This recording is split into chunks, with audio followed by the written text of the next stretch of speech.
All right. Waiting for everybody to come on now. This new, I don't know, operating system from Instagram is funny. All right, hit live, and all right, now everybody's coming on.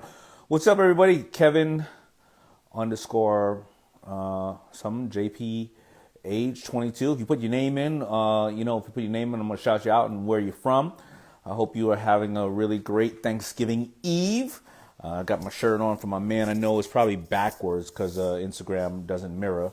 But Inspire from Eric Thomas, absolutely amazing. I'm very thankful for my relationship with Eric. I'm very thankful for my relationship with all of you. And there's a lot to give thanks to.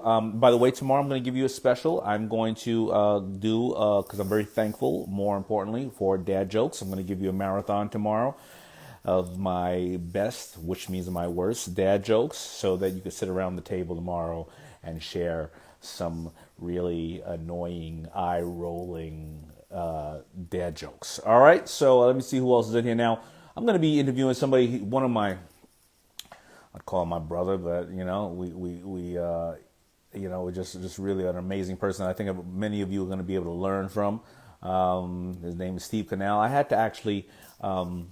I had, I think, 2 interviews set up with him, and I kept having to push him for other different things. And I'm sorry that I'm finally able to bring him on because so many people need to know this guy. Let me see. Do I have a? All right, so I'm going to get right into it. All right, are you all ready? All right, you're going to learn from this guy, and I'm going to read his background really quick. I never like reading it while the person's on there, again, because I don't want them to feel awkward. All right. Since graduating from Fordham University, he developed award-winning marketing and social responsibility campaigns. So you can learn about marketing as well as doing right at the same time. I know a lot of you think want to do both of those at the same time, and he's going to show you how. Creatively aligning companies with their target audience and consulting over 1,500 entrepreneurs in strategic brand extension. Don't you want to know how to extend your brand, whether personally or your professional brand? Has led consumer marketing initiatives for a diverse portfolio of brands, including Allstate Insurance, the U.S. Army, Jay-Z's Rock Nation, McDonald's, Tommy Hilfiger, and Coors Lite. I actually did a tour 3 separate years with him when he was consulting Coors, Miller Coors, and I think it was Miller Lite, actually. And so now you're going to know how some of the people think behind the scenes. So when you're looking for sponsorship, you're looking for activations, you're looking to take your brand to another level, this man is going to show you exactly how to do that. He wrote the book, which I'm proud to be part of, called The Mind of a Winner. The Mind of a Winner. Please pick it up if you can. Which became a #1 bestseller on Amazon that featured Barbara Corcoran, his wife, Swin Cash from the WNBA, right? Powerful couple. 2 Chainz, me, and various other people. Has become a sought after keynote speaker. He definitely will be able to motivate you. Host and panelist, and has been recognized by Forbes, Huffington Post, 100 Black Men, and others. Launch HBCU Change recently, which is an app that automatically donates your spare change to HBCUs. And I'll be doing a panel with him on that next week called the HBCU Change Event. And he's now the CMO. So you're going to learn about how to launch apps, right? Don't you want an app for yourself personally or your app for your business? And has a new digital show, The Mix, which just started filming in September in partnership with Atlanta Eats, is also the co-founder of One Venture Group and has that big music festival out there. So this guy is behind the scenes. He's a mover, a shaker. And I'm telling you now, you're going to learn from him. His name is Steve Canal. I'm going to bring him on right now. Let me look for Steve. There he goes right there.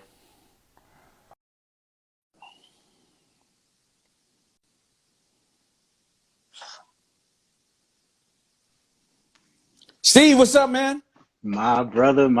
How are you? I'm really good, man. Thank you for being so patient, man. I think we had to move this thing twice. And I didn't, when I was talking to Swin, your wife, I didn't move that one. You never move wife. You don't move wife. Never. And thank you for that. It kept a happy home. Absolutely, absolutely, man. I got so many questions for you. I want to jump right into it because I was interviewing Chauncey. Did you see that one I did with Chauncey, who's over at Yes. Pepsi? Pepsi, yep. So many people learn from him, and the reason why I want to point out that executives like you and Chauncey and people of color who are behind the scenes moving and pulling a lot of the strings. People don't get to see who you are. They just see the brand, but they don't realize Yep. the brand has faces behind them, and the way that you think and you unravel things in such a calculated way because you're representing Fortune 500 companies. Listen, I go out there and I want to put out something. I'm the boss. It's my brand, right? And I don't have a Fortune 500 company. I don't have shareholders. I don't have people who can potentially litigate because it's the wrong thing or you left somebody out. You guys got a lot of roadblocks that you have to deal with. So I want people to get to see and get to hear the way that you think, whether you're on the brand side or sometimes when you are on the pitching side representing them. So I wrote down a couple of questions, and I'm just going to really ask you for it about it. So first of all, I want to talk to you about HBCU change. What motivated you to create this this product that basically all your spare change or your spare change can go to HBCUs after you purchase something? What motivated you to do that? And tell me the process on how you created it. Absolutely. So this platform was 2 years in the making. And it was us, as you know, in business, number one rule is you try to fill a void, you try to solve a problem, right? And when you think about HBCUs and the issues that they're facing today, especially with COVID, there's some underlying things that they were facing prior to COVID, but during COVID, it's taking it tenfold, right? So when you think about HBCUs, they're facing dropout rates that are unprecedented because students can't go on campus. So what does that do? That impacts dollars that are coming on to the universities. When you think about giving back, right? For a PWI, a predominantly white institute, in their coffers, they'll have about an average $350 million that they could bank on if something goes wrong, right? This is people donating, giving back throughout the years. For an HBCU, the average is $8 million. So there's a huge gap when you think about who's giving back. So what do? We interviewed 5,000 alumni of HBCUs and asked them, number one, why don't you give back? And their responses were, we never been asked. And two is we didn't feel as if we can give back enough to make a difference because you often see these one-time big donations to these HBCUs. So we wanted to create a solve for the HBCUs. So we did some research. We got some of the best technology folks who develop apps and tried to come up with an app that could give back seamlessly without you having to think about it and feeling bad if you're not giving $100,000 check or $1 million check. So through HBCU Change, it rounds up to the nearest dollar. So through every transaction that you make, if you buy a cup of coffee for $3.50, that 50 cents will roll up to $4 and it'll go to the HBCU of your choice. There's 103 accredited HBCUs. So if you want to donate to Clark, if you want to donate to Dillard, if you want to donate to Morehouse, if you want to donate to Spelman, whichever HBCU it is, you can do that through this app. You link your cards and it rolls up and donates right to the university.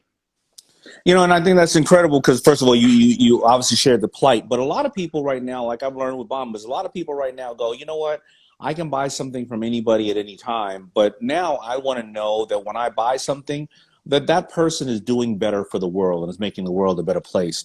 So could people use this app and actually put it onto their site for, let's say, a lot of my people here have their own Shopify pages and various other things. Can they do that as well? Because I think, listen, at the end of the day, what I love now and where people can learn from you right now is, even if they have a brand or a product, make sure your product aligns itself with something that you are truly passionate about, that does well for the world. Because people love to, as I've said it a million times, tomorrow, Thanksgiving, when somebody's out there saying, well, I gave away turkeys yesterday, which hopefully would be great, or they worked at a pantry or various other things, somebody may be sitting at the table and they say, well, I gave 100 times this year. How did you give 100 times? Because every time I Every time I bought this, my spare change went to a HBCU. Every time I bought this, I helped stop human trafficking. And every time I bought this, I helped take illegal guns off the streets, right? So I think that this is really great, and people can learn from your need to want to help solve a problem.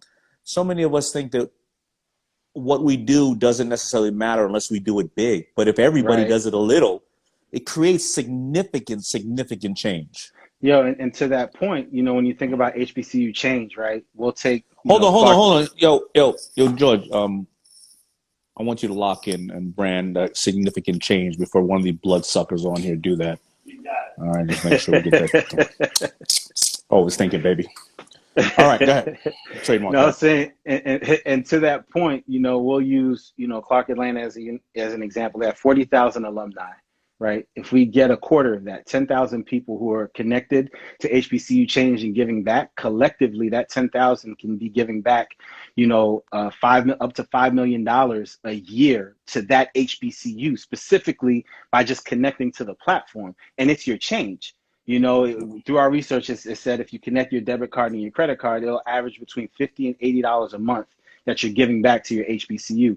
If a quarter of the 40,000 alumni base, 10,000, are all connected, that's going to average to $5 million that's going back to their HBCU. So collectively, you can move.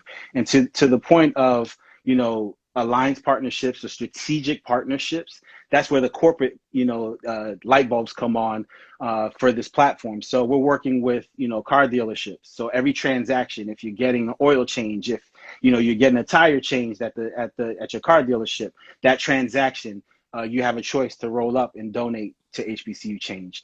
We can do, we're doing a cents per change platform as well. So we'll work with a grocery store and a specific brand. So if you buy a case of that product, a 6-pack or a 12-pack of soda for this product, it'll roll up to the nearest dollar, and that change, every transaction will go to HBCU change. So strategic partnerships are huge opportunities as well. So I'm glad you mentioned that, because we are tapping into that. So if you wanted to work with us, you can reach out to us at info@hbcuchange.com, and we can talk about strategic partnerships opportunities. All right. Well, I love it. Now, as for building an app, a lot of people here want to build an app, or they're considering it. Why don't we walk down your experience and your path with that? Because I've heard apps can take anywhere from maybe 40,000, 100,000, all the way down to 15,000, depending on how interactive it is. And then even after you have an app, there's millions of apps on the iTunes or whatever the case, on the Apple Store, whatever it is. How do you even get people to start going to the app? Because all of us right now have 900 apps on our phone, and we only use probably the top 15, right? So Right. tell me the process of people right now wanting to build an app and what you went through. Absolutely. First and foremost is having your North Star. Why are you building this app?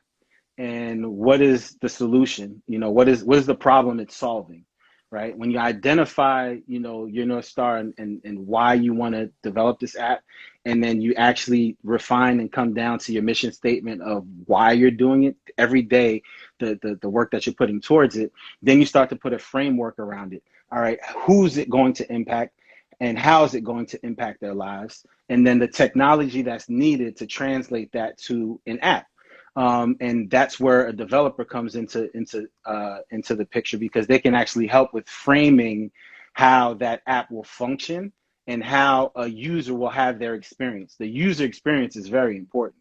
You can have the Right. best idea in the world, but if you don't put a proper framework into position to, downloading the app, to now what is the first step on the app? All right, what's the next step after that? And that, when I say framework, actually step by step, what that looks like, what it feels like, and put yourself in that user's shoes to know what are the things they're going to look for, what are the questions they're going to ask, if they run into issues, who can they reach out to? So is that function going to be available?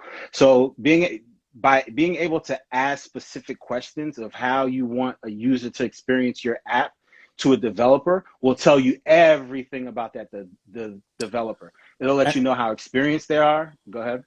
No, go ahead. Because I want to You. know, where do you get the developers? How do you source them, and what do you lay out? I mean, and I'm asking you because I've had people that build apps.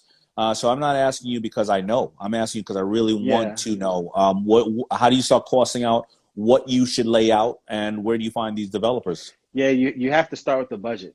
Know what your budget is and stick to it. It's the same as creating an event. It's the same as if you're going shopping. You have your budget. And But where's if the low end? Where's the low end? 5, 1,000, as far 15,000? as What do you but expect? Yeah. yeah. So to get a top notch ad, it's gonna start at least at $20,000. Period. $20,000 for a word? Okay. All right. Depending on how functional and what your app Right. is. If you're doing a blog app where I'm writing articles and every time I post my article is going to the app and people are just checking the app for content, you could develop that for $1,000, $1,500, Got it. $2,000. I'm talking about business. If you're looking to actually have a functional app that's turning, it's not a hobby, it's a business. You're looking at investing at least $25,000 to get all the kinks out, to do updates, proper, framework in order for it to function. For me, we were lucky. We have developer friends. Like I always talk about having an advisory board of people who are in different industries, technology, finance, legal, to be able to tap into if you ever have an idea or a concept. So when we wanted to develop the app, we had a developer friend and we just asked them all the questions, before we even took the step of investing. So we were afforded that ability. So that's the beauty of what LinkedIn does. LinkedIn, there are people on there who are developers. You can also go onto Fiverr or one of these apps to be able to find developers. There are developers throughout all these platforms that you can actually hire that might be sitting in India, that might be sitting in Saudi Arabia or other countries that will do it. What will cost $20,000 to do here in the States can cost you $5,000 if you get somebody overseas. And how do but everybody, I want you guys, whether it's a website being built or an app, you got to make sure that the person is reputable and you sign some kind of contract, because again, they can also hold you hostage to your product and or whatever the case is. And they may hit you back up later on, you owe me another 5 or 10. You don't give it to them, and then they turn the whole damn thing off. So be extremely, like in any deal, always have your paperwork, written out and very, very clear, because if the foundation of the deal is not correct, you leave yourself open for, litigation and or, other kind of stuff. No, 100%. You have to do your due diligence, and that's with everything. You have to check out the ratings if you're on one of the sites. You have to ask for references to be able to talk to people about it. You don't just jump off the bridge. Do your due diligence, do your research, ask the right questions. One of the things that we need to learn how to do is research. So being able to research and see, some of the work that they've previously done, and reach out to those people to talk about that experience that they had with that developer and so forth. So it's any industry, definitely do the due diligence. Yeah. Now, anybody here, if you're a developer, a good developer, please feel free to put it into the chat. Steve, I want to ask you now, when you were at Miller Coors or advising Miller Coors or Allstate, all those other things, if you're on that side of the table, and a lot of people here right now want to get sponsorship, activations, maybe they have a product that maybe Miller Coors should, buy, 500,000 units to give away, with the purchase or whatever the case is. They got a new, I don't know, box or something else like that. How do you go about, first of all, getting the right contacts over there in each division that you want to go after, whether it is supply chain, whether it is advertising, marketing, whether it is sponsorship?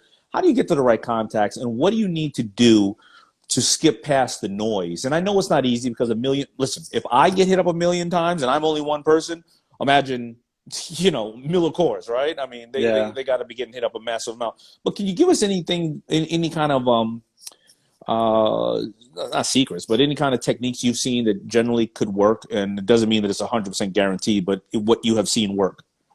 Yeah, first and foremost, you have to have an understanding of what your true offering is to an organization.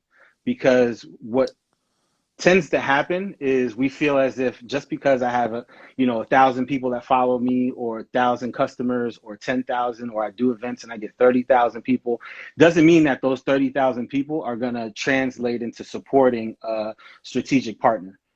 So it's understanding your demographic. You have to fully understand who your audience is and break that down to the demo, their age demographic, where they live, what they like, what they don't like.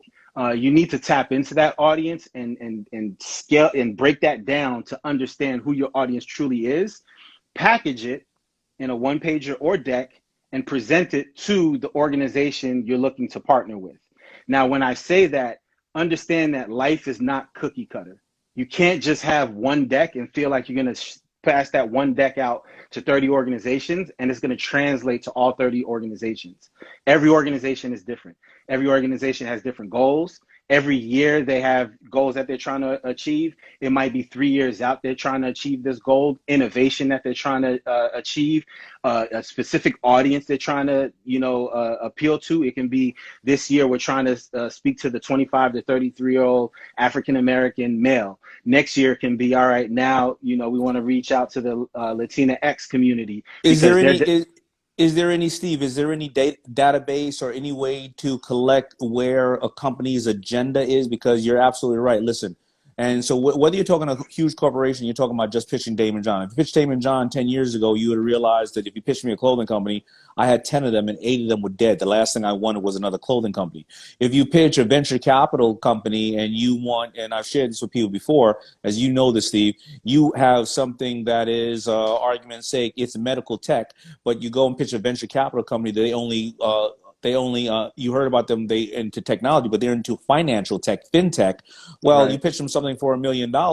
It's in medical tech. First of all, their criteria is I got $100 million and I'm only going to invest in 10 companies. I don't want to write 100 $1 million checks. I want to write 10 $10 million checks, and they got to be in financial technology, and I got to be able to get out of my business, out of the investment in 5 to 7 years. You would have wasted all your time pitching them this idea that they, no matter how great it is, it just wasn't for them. So when you look at Miller Coors or any of these things and they say, well, you know what?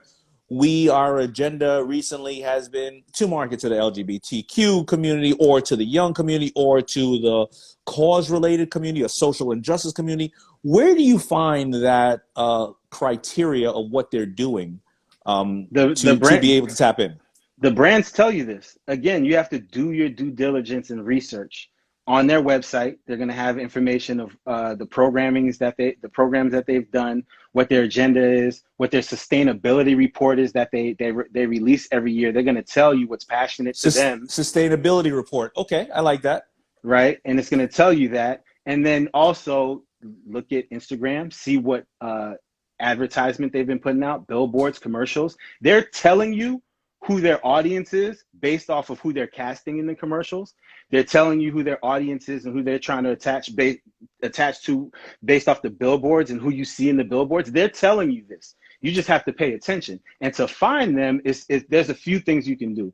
One, again, you can go on LinkedIn and type in brand manager, procurement. If you're looking to get a job, you can look into, different titles that are within that organization. So just so people know, procurement is the people that acquire the packaging and or the goods and stuff like that. So just so you know to type in the right words, because people may say, I don't know what people. I mean, listen, I'm not the brightest tool in the shed, but I may hit up like, yo, who be buying stuff over there? So it's called procurement. You know what I mean? Just so people know.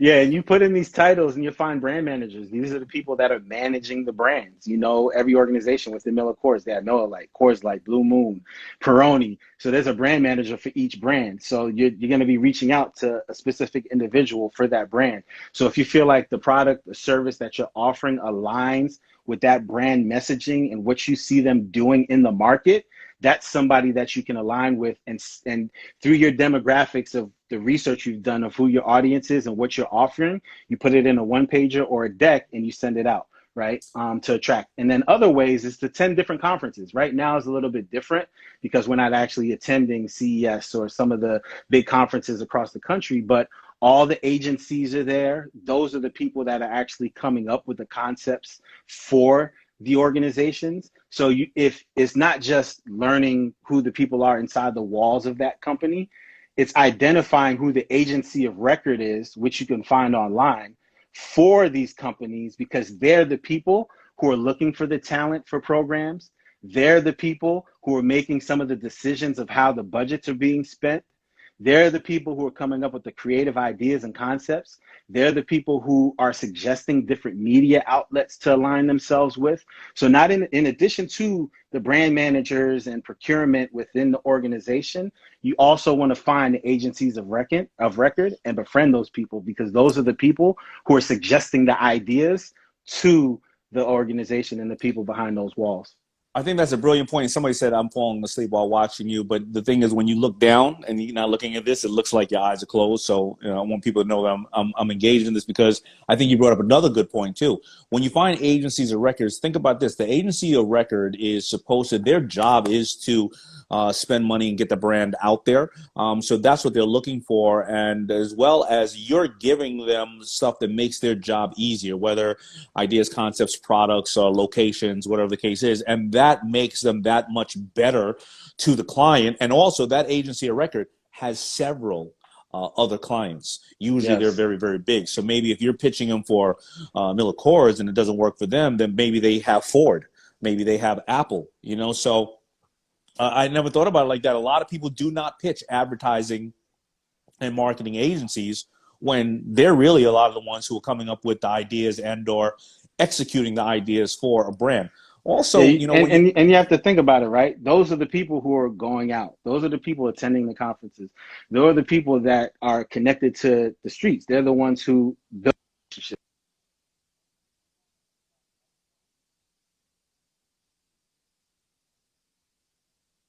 Come up with the overarching strategy, how they want to, who their target audience is and what that strategy is going to be. But it's the agency that executes that plan and comes up with the nitty details that actually bring it to life. And you know what I've also seen also when people have ideas, concepts, or looking for sponsorship or some kind of strategic relationship, they go right to marketing. But a lot of times I've seen people say, I'm going to take the same packaging, I'm going to put another spin on it that I sent to marketing, and I'm going to send it over to the philanthropy side, because philanthropy side, they don't get a lot of love, a lot of them, and they have money to really execute on the brand's behalf. So don't just think about this one area, especially if your product or you or whatever is going to create other change, which is obviously going significant change. We copyrighted that, right? Significant change. All right. And I think you made an excellent point, because our tour, Miller Lite Tap the Future, came from my community affairs budget, right? That was an opportunity for us to make a big brand smaller and connected to the people. And through that budget and showing that we can still make impact and still impact the bottom line, the brand came and invested more into the program to expand it and make it bigger, right?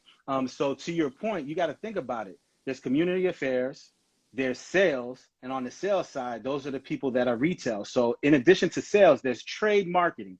Trade marketing is the type of marketing that you do for a big box chain, whether it's a grocery store or it's a convenience store, a C-store, or a package store, a liquor store. This marketing is very different from the advertisement, the above the line, the billboards, the TV spots that you see. When you're looking at how to actually market to somebody that goes into a grocery store, it's very different. So those are different budgets, and then you talk about your alliance partnerships, your partnerships in marketing with, your sports teams, having a partnership with an NBA team or an NFL team.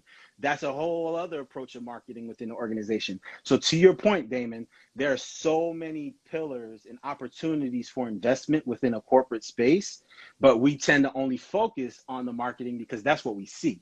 We see the social media posts, we see the commercials, but we don't realize there's a whole other world and a whole other list of employees that are out there doing work that you can build relationships within your own community.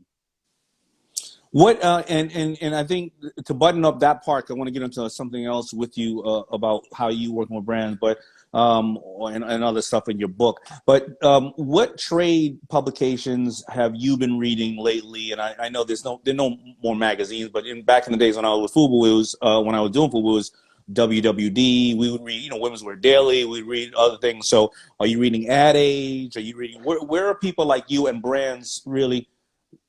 I get it It's Ad delivered. Age. I get it delivered Age. all the time. And there's something to online and there's something to actually flipping through the pages as well. If they're going to take time to actually put something in paper, it's something that you need to pay attention to, especially now with technology. So Ad Age, Forbes, and so forth.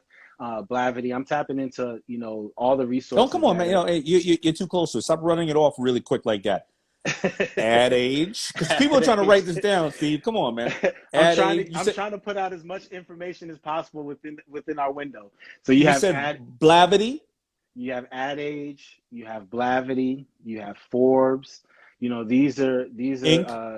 Inc. Magazine, Black Enterprise. I tap into all these outlets because, again, organizations and companies are investing into these platforms as strategic partners because they have an audience they're trying to reach.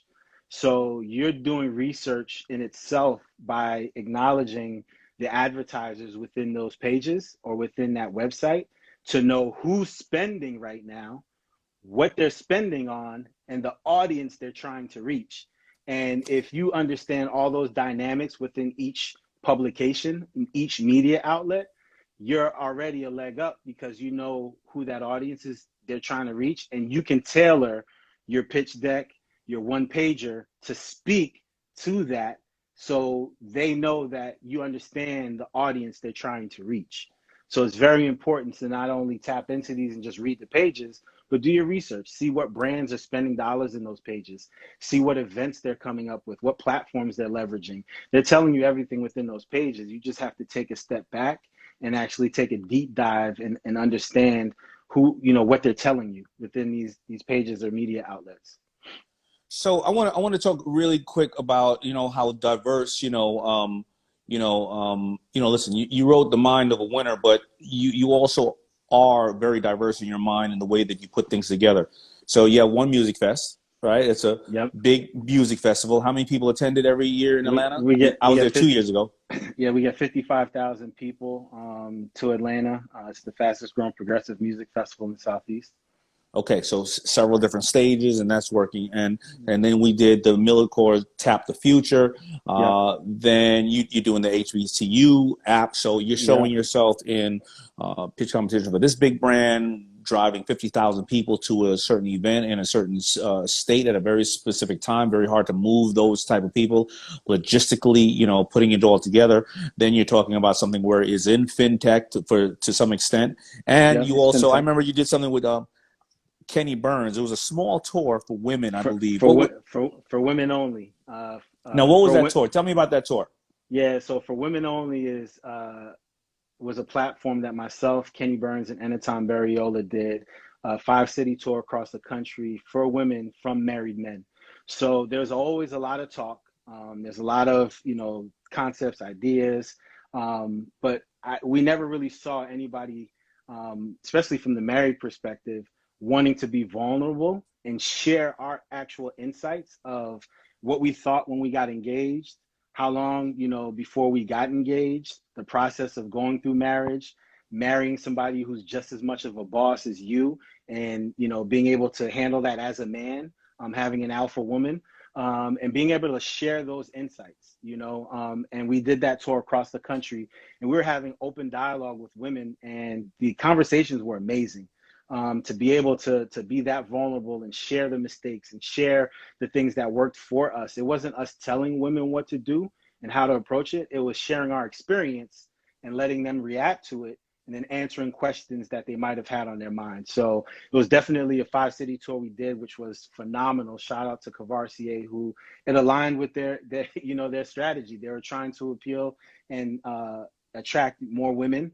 So it just made sense. And we were able to bring that story to life and put together that 5-city tour.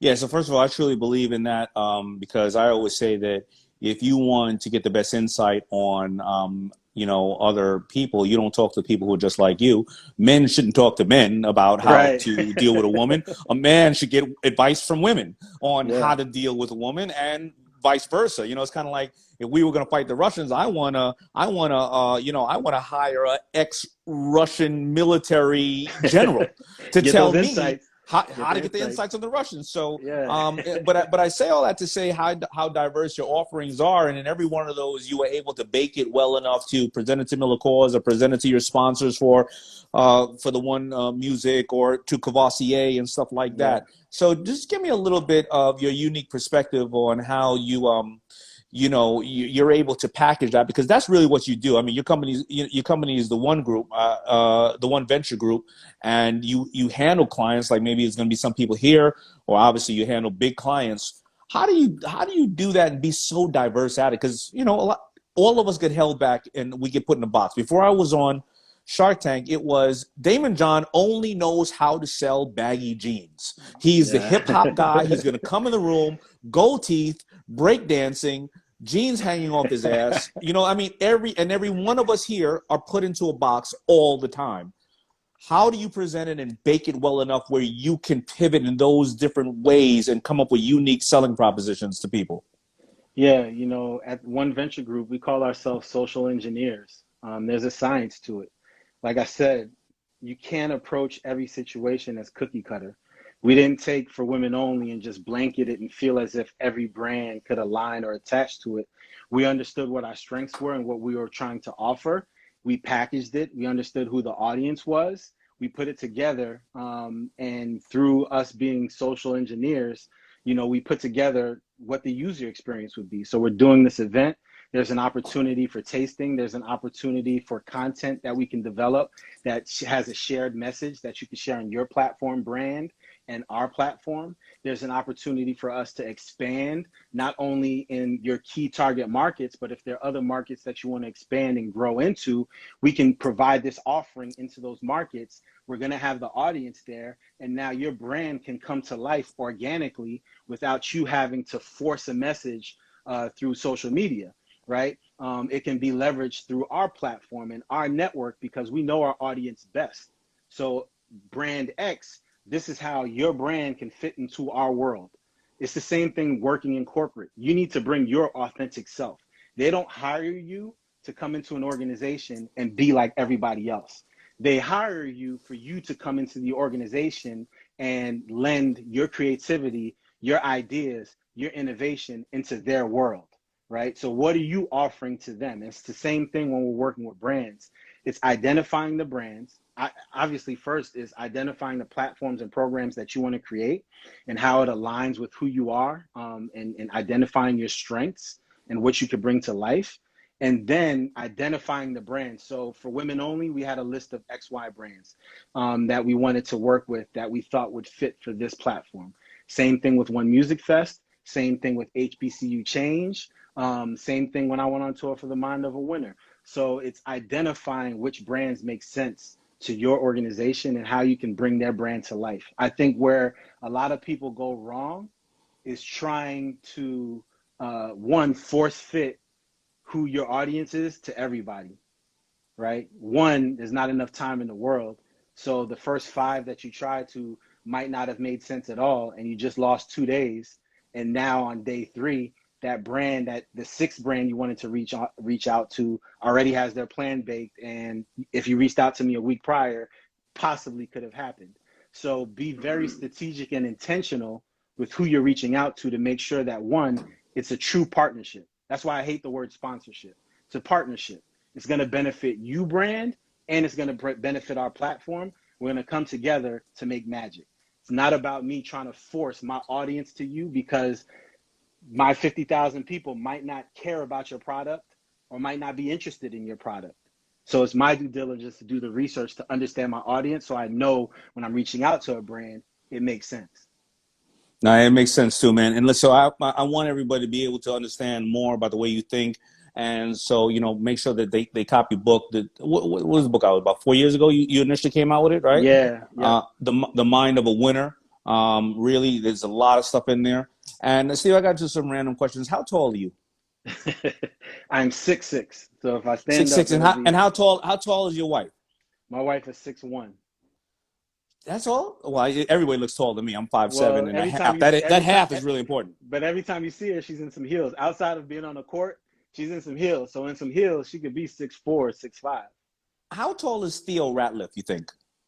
Theo is about 6'10", 6'11". I remember he took one. He stayed in one of my homes for a while, and I remember, you know, like when you go to Miami, my man and his wife is really tall, and my bed was probably about 6 feet.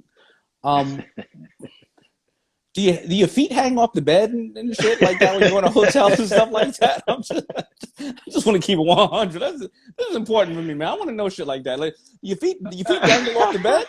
So the secret for a 6'6" person to fit on any bed in a hotel is sit diagonally. So if I'm sitting side to side, then that fits for me.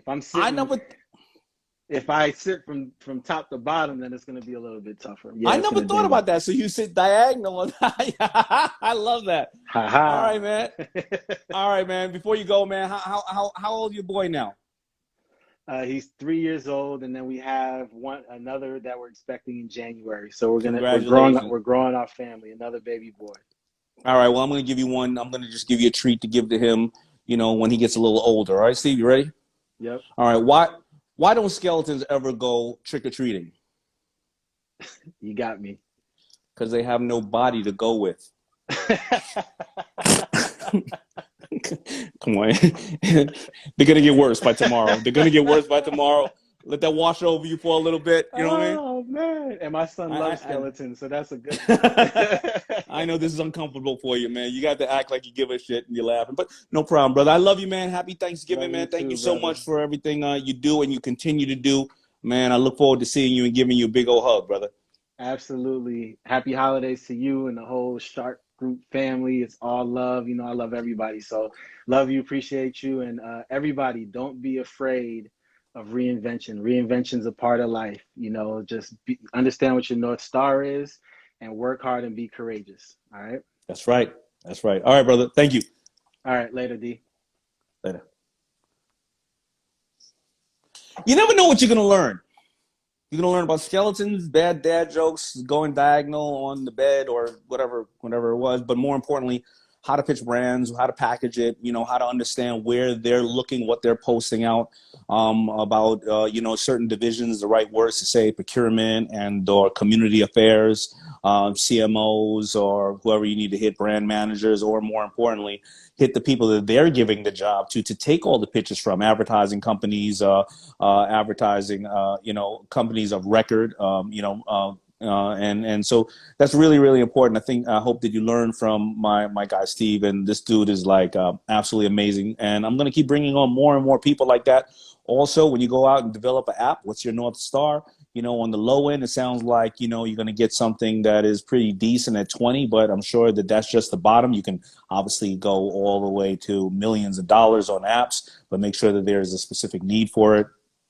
Also understand how to, from the fundamentals of getting into people like app developers or having contracts that you make sure that you are protected, because we've heard a massive amount of nightmares about whether it's people who have developed a mold for you or did samples for your engineering or apps or websites, and then they want more money because, again, you're learning it. They've been doing it all their lives, and maybe you truly did have a misunderstanding of what was going on, or maybe they're just not good people. So be very, very careful about all those things that that hopefully you heard today.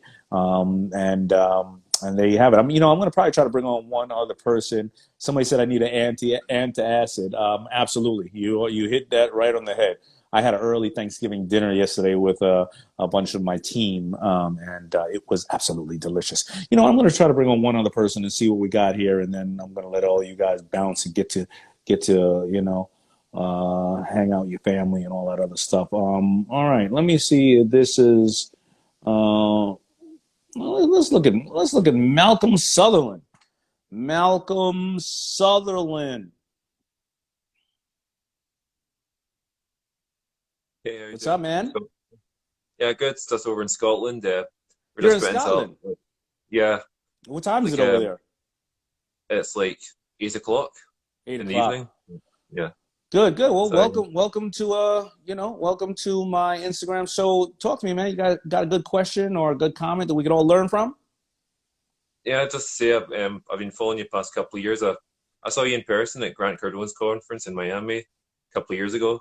Seems a long 10x. time ago now, but yeah, I just want to say thanks. I've learned quite a lot from you, and just in my business and stuff. I do e-commerce, and it's kept me motivated while we were put into like a level 4 lockdown until early December. So it's not quite full lockdown, but yeah, just most everything except essential stuff is closed.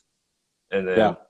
so, but it's good. I managed to stay motivated and push through and sort of just focus on what I need to do while everyone else is sort of scattered and things like that. And Yeah, well, I appreciate that. Are you guys locked down yeah, over there as well in Scotland? in our region, yeah, it's now sort of region by region until like early December. So for like our city, yeah, they've done it to try and like control the spread based on what the based on like the numbers in different regions. They have stricter rules. So Yeah. yeah, yes. Same here, same here. But listen, it's something that we all got to go through, and it's a lot of people think it's a conspiracy and this and that. But if the whole world globally is shut down, there's a reason for it. And I like to say over here in America, like one of my friends said to me, if police are okay with black people wearing masks, then there's definitely a bigger concern, right? So you got a question for me, man, and I appreciate the fact that you saw me over at 10X, and that hopefully I've been able to give you a little bit of insight or inspiration. Any kind of question you can toss my way? Just about what do you see much future? Do you see retail picking back up in the new year? Or do you think online is going to be the way to go? Because like also I see like a lot of places are shutting down and really struggling. And even if places do open back up, I think maybe New Year, will people still be scared to go into cities to shop or something? I don't know. Yeah, so I I just think don't know. I think that retail is going to struggle from now on unless you have a unique selling proposition. However, could it be good to have retail? Yes, but online you have to definitely have that, because let's say a person goes into your store, you want to be able to sell them once they go home, right? The store was kind of the Yeah. carrot, and then you want to follow up with them. So like even today, listen, if you had a retail shop and you were selling apparel, and you know that you're going to have a smaller amount of people coming into the store, well then shit, put a runway in the damn store and a couple of lights, so you have these kids or people who are dressing and feeling like they can walk down a runway and throw that up on their Instagram, or have a streaming camera of all the people coming in, and they can be personal stylists and do stuff like that. Yeah. And then they're sharing that with what if each one of them had 5,000 people on social media that are following them, and now they're sharing it with those people, and those people are now coming and tapping into your store. So I think that retail is going to exist, but you have to be able to create an environment where people want to go there. If not, they're just going to stay home. Yeah, that's a great point. I think because especially with like personal branding is coming up so much recently, people are buying from things like where they want a lot more like connection and like understanding the story behind products, and sort of a much more human side to things as well, isn't there? And Yeah, that and you also got to think about what type of retail you're talking about, right? So listen, today is the busiest day of travel, in the world. But if you decide to open retail in an airport, totally different, right? Because in an airport, you have a captivated audience that can't bring liquids in, they can't get an Amazon delivery in, but yet they're there, and they most likely have a decent amount of money because they have the ability to travel by air. Right, so that's a form of retail that will probably really do well. On the flip side, are you repositioning where your retail presence in?